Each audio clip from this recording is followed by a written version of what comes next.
Olá pessoal, tudo bem? Vamos terminar aquele exercício do dia 11 de abril. Então vamos lá. Nós temos aí os três momentos, T0, T1, T2, e os fluxos de caixa, menos 100, 150 e 100. O fluxo de caixa do período T0 refere-se à compra de uma máquina que vai ter vida útil de 2 anos e vai produzir fluxos de caixa dos períodos T1 e T2. Nesse caso, a taxa de juros, a taxa que reflete o risco desse fluxo é de 5% ao período. Você pode considerar o ano. PETS, número 1. Elaborar os balanços patrimoniais nos momentos T0 e T1 e a DRE do período T1, considerando cenário de certeza total ou com modelo contábil sem viés e o cenário de certeza total com o modelo contábil considerando o custo histórico. Em outras palavras, o primeiro, a letra A, é calcular o balanço, apresentar o balanço patrimonial sem aplicação do modelo contábil vigente, sem as regras contábeis vigentes. Por exemplo, sem considerar custo histórico, sem considerar reconhecimento de receita, enfim, na planilha eu vou comentar sobre esses pontos. E pelo contrário, na letra B é para você aplicar o modelo contábil vigente. Número 2 é para fazer valuation, considerando valuation em T1, considerando três métodos, que é o fluxo de dividendos, fluxo de caixa livre e o modelo de Olson. Tudo bem? Que eu vou comentar também na planilha. Bom, vou aumentar um pouquinho. Acho que dá para aumentar mais um pouquinho. Pronto. Essa planilha que eu comecei a apresentar para vocês, eu tenho nessa pequena tabela os fluxos de caixa e os fluxos a valor presente. Tudo bem? Então, o fluxo 1 de 150, trazendo para a data zero, eu tenho 143. E o fluxo 100, trazendo a valor presente, ou seja, para a data zero, eu tenho um fluxo de 91. Em seguida, eu comecei a trabalhar com o modelo contábil sem viés. O que é considerado, o que pode ser considerado sem viés, você pode entender sem aplicação das regras contábeis vigentes, conforme já tinha comentado anteriormente, não é? Eu tenho em T0 um caixa de zero, porque zero, eu vou considerar que a compra da máquina ocorreu em exercícios anteriores, obviamente para não apresentar um caixa negativo. O ativo eu vou representar apenas pelos fluxos de caixa futuros trazidos a valor presente. É como se fosse um ativo financeiro, conforme tinha comentado, trago a valor presente. Na verdade, esses 234 correspondem aos fluxos de 143 e 91. Tudo bem? E esses fluxos de caixa futuros correspondem à riqueza da companhia, não é? Isso corresponde ao patrimônio líquido propriamente. Bom, esses 234 representam um ativo financeiro que gera receita financeira, portanto eu preciso calcular essa receita financeira,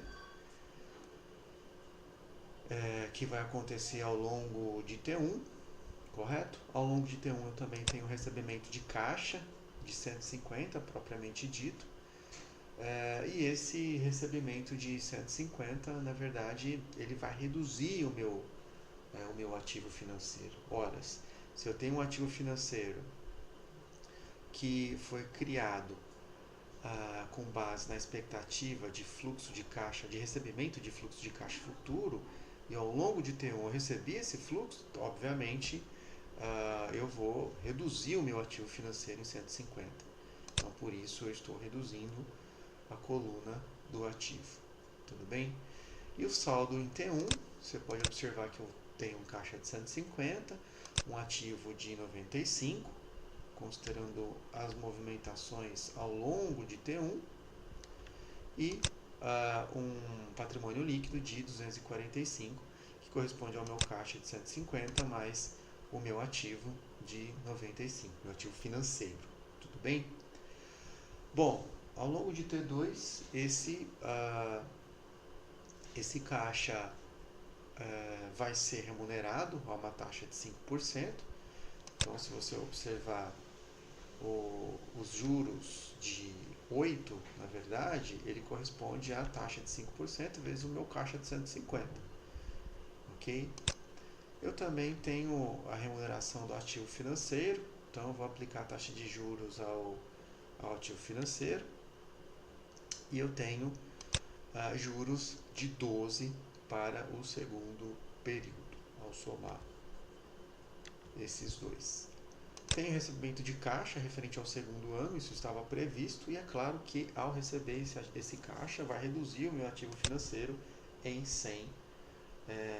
Você pode considerar esse ativo financeiro como se fosse um recebível, ou melhor, recebíveis da companhia.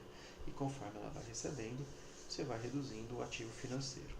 Ao final de T2, você tem um caixa de 258, você tem um ativo de 0, você já recebeu os recursos, portanto, ativo financeiro igual a 0, e total do PL de 258. Lucro em T1 corresponde a 12 e o lucro em T2 corresponde a 12. Lucro total 24. Tudo bem? Fazendo o balanço patrimonial com viés, ou seja, com o modelo contábil vigente, você pode fazer essa leitura. Você tem um ativo registrado pelo custo, tudo bem? Custo de 100, é o quanto você pagou pelo ativo. Você tem um patrimônio líquido de 100, que nesse caso corresponde ao ativo. Então reparem, comparem com o modelo anterior, sem viés, você representa na essência o conjunto de benefícios futuros que corresponde aos fluxos futuros de caixa trazidos a valor presente. Correto? Já no modelo contábil vigente, você utiliza o custo histórico, então é visível essa diferença em termos de avaliação dos ativos, não é? E cabe uma reflexão sobre qual seria o balanço mais adequado para você fazer uma avaliação da companhia, você na posição de um investidor. Pense sobre isso. Qual seria o modelo mais adequado para fazer essa avaliação? Bom, no primeiro ano você tem uma receita de 150, que é registrada na demonstração de resultado. Você pode considerar uma demonstração de resultado bem simples, na verdade. Você tem uma depreciação de 50, considerando que o ativo tem um consumo igual nos 2 anos. Então, deprecia-se 50 no primeiro e deprecia-se 50 no segundo. Tudo bem? Então, o saldo ao final do primeiro ano, você tem um caixa de 150, você tem um ativo de 50, um ativo líquido da depreciação, portanto, um patrimônio líquido de 200. No segundo ano, a receita reduz, estava prevista uma receita menor, e você tem uma despesa de depreciação de 50. Os juros que correspondem à remuneração do caixa, não é? De 8, vai aparecer também. Portanto, você tem no final o mesmo caixa, ou seja, de 258. E nesse caso você não está supondo a distribuição de dividendos. Esse modelo contábil com viés é sem a distribuição de dividendos. Tudo bem? Ativo, portanto, 0. Você já esgotou a capacidade de geração de benefícios do seu ativo. E você tem um patrimônio líquido de 258. Portanto, o lucro no final do primeiro período é de 100 e o lucro no final do segundo de 58, conforme eu comentei em sala. Né? Isso reflete que o desempenho da sua companhia foi maior no primeiro período e menor no segundo período. Isso é visível pelo comportamento dos lucros. Ao passo que no outro modelo você tem simplesmente a figura dos juros no resultado e eles são correspondentes, né, passando a ideia de mesmo desempenho em T1 e em T2. E cabe a reflexão, né, qual dos dois modelos contábeis pode proporcionar a melhor avaliação de desempenho da companhia. Então, isso é interessante que você considere isso também. Bom, até esse ponto, vocês terão basicamente concluído o número 1. Até esse ponto a gente já conseguiu resolver o número 1. Na verdade, nós fomos além, porque a gente resolveu T2. Agora, o número 2 pede para fazer essa avaliação de fluxo de caixa, de valuation da empresa. E pede para fazer valuation com base nos dividendos. Sendo assim, a gente precisa fazer outro conjunto de demonstrações considerando a distribuição de dividendos. É bem simples. Todo o fluxo de caixa que a empresa gera, ele é distribuído na forma de dividendos. Essa é a premissa que a gente adota, tudo bem? Bom, nesse caso a gente caminha para essa tabela, que é o modelo contábil, supondo a distribuição de dividendos, que é o que acontece também. Nesse caso, o custo é de 100, a receita é de 50, não tem mudança nesse ponto. A gente vai depreciar em 50. Agora, os dividendos, todo o lucro gerado no primeiro ano, que vai ser de 100, que receita menos a depreciação, eu vou distribuir na forma de dividendos. Tudo bem? Então, isso vai diminuir o meu PL em 100 e vai diminuir o meu caixa em 100 também. Nesse caso, eu vou ter um caixa de 50, um ativo de 50, pois já foi depreciado em 50, e um patrimônio líquido de 100. No segundo ano, eu vou ter uma receita de 100, depreciar 50, juros, nesse caso é menor, a figura dos juros, porque o meu caixa é menor, nesse caso é só a aplicação da taxa em cima dos 50, que é o saldo de caixa. E os dividendos, nesse caso, eu vou utilizar o quê? 100, que é a receita do segundo ano, vou tirar a depreciação, vou adicionar a receita financeira ou a receita de juros, e eu tenho 53 para distribuir. Claro, vou distribuir integralmente o lucro gerado. Tudo bem? Nesse caso, eu tenho um caixa de 100 no final, porque 100 corresponde justamente à despesa de depreciação dos 2 anos. O caixa é uma parte do lucro que ficou retido em função da despesa de depreciação. É algo que eu poderia utilizar para fazer a reposição do meu investimento. Se eu fosse repor o investimento hoje, eu poderia precisar desse 100 para fazer essa reposição. Claro, considerando que o custo para fazer a reposição desse ativo seja o mesmo. Não necessariamente seria, mas tudo bem, pois a gente não está dando continuidade nessa empresa. Ela se encerra em T2. Então a gente não precisa se preocupar com esse ponto. Agora, para fazer o valuation, a gente vai começar com os dividendos, né? Então eu tenho dividendos pagos em T2, que eu acabei de mostrar para vocês, que é de 53. Eu tenho os dividendos terminais. Eu chamo de dividendo terminal, é aquilo que sobra no caixa. Lembra? Quanto sobrou no caixa no final de T2? O 100. Supondo que ela não terá continuidade, vou ter que distribuir isso para os proprietários, acionistas. Portanto, dividendo que eu tenho que distribuir em T2 é de 100. Considerando que eu não vou reinvestir, que eu não vou dar continuidade a essa empresa. E eu também tenho os dividendos pagos em T1 que eu vou levar para T2. Por que eu vou levar para T2? Veja bem, eu já tenho dividendos pagos em T2, correto? Eu já tenho, vou usar outra cor para não confundir. eu já tenho dividendos, os dividendos terminais em T2. Eu acabei de comentar sobre os 100 que ficaram no caixa no final de T2. Ora, o que eu vou fazer? Para facilitar a conta, os dividendos pagos em T1 eu vou alocar para T2, para colocar todos os 3 fluxos de dividendos no momento T2. Como eu vou fazer isso? Eu vou simplesmente multiplicar os 100 pagos em T1 por 1 mais taxa de juros, levando o fluxo para T2. Simples assim. Nesse caso, eu tenho os 3 pagamentos de dividendos no momento T2. Ricardo, mas você precisa calcular o valor da empresa em T1. Exatamente, é o que eu faço aqui nessa célula. Eu trago os 258 para T1, portanto 1 mais 5%. Tudo bem? Com relação ao caixa livre, eu chego em 245. Com relação ao caixa livre, é o mais simples dos 3 métodos de valuation, não é?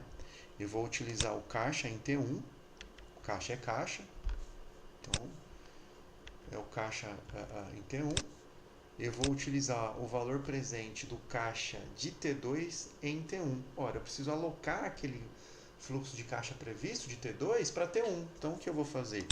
Eu vou simplesmente descontar a 1 mais taxa de juros. E aí eu tenho o fluxo, ou melhor, o valor da empresa de 245, que corresponde ao mesmo calculado pelo método dos dividendos. E o modelo de Olson, que a gente não chegou a comentar em sala, mas eu falei na aula passada, que é basicamente considerar o custo de oportunidade do capital, o custo de oportunidade do acionista ou dos proprietários de capital próprio. A gente vai calcular e considerar esse valor para apurar o resultado. Então vamos lá. Vou começar com a receita. Tudo bem? Então eu tenho uma receita em T2 de 100. A minha depreciação, eu estou apresentando a DRE basicamente, é de 50. Os juros do caixa em T2 de 8. Tudo bem? E o resultado normal, ou resultado pelo modelo contábil vigente de 58. É o mesmo que a gente apurou aqui. Certo? E agora eu preciso considerar o custo de oportunidade do acionista. Então, o que eu vou fazer? Eu vou aplicar a taxa de juros de 5% no capital dos acionistas em T1. Correto? Então, taxa de juros vezes o capital dos acionistas ou o patrimônio líquido em T1. Ou melhor, no encerramento do primeiro ano. Esses 200 representam o capital investido na companhia dos acionistas. E ao aplicar essa taxa de 5%, eu tenho qual é o custo de oportunidade, quanto eles esperam ganhar.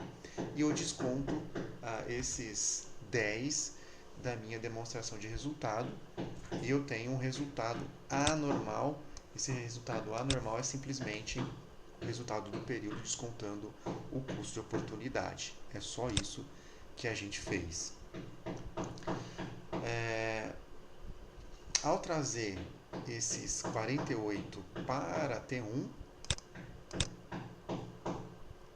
ou seja, os 48 sobre 1 mais a taxa de juros, eu tenho esse resultado anormal em T1, que a gente pode chamar também de goodwill, não é? Qual é a ideia do goodwill? Goodwill representa aqueles benefícios que a empresa tem ou que a empresa pode proporcionar aos proprietários de capital próprio. Nesse caso, como a gente tem apenas um período em avaliação, ele se encerra em T2 e é simples de calcular. Não é? diferentemente de casos na prática, nos quais a gente precisa calcular os resultados futuros, taxa de crescimento, resultado na perpetuidade. Para esses casos, há um conjunto de premissas maior, há um estudo maior.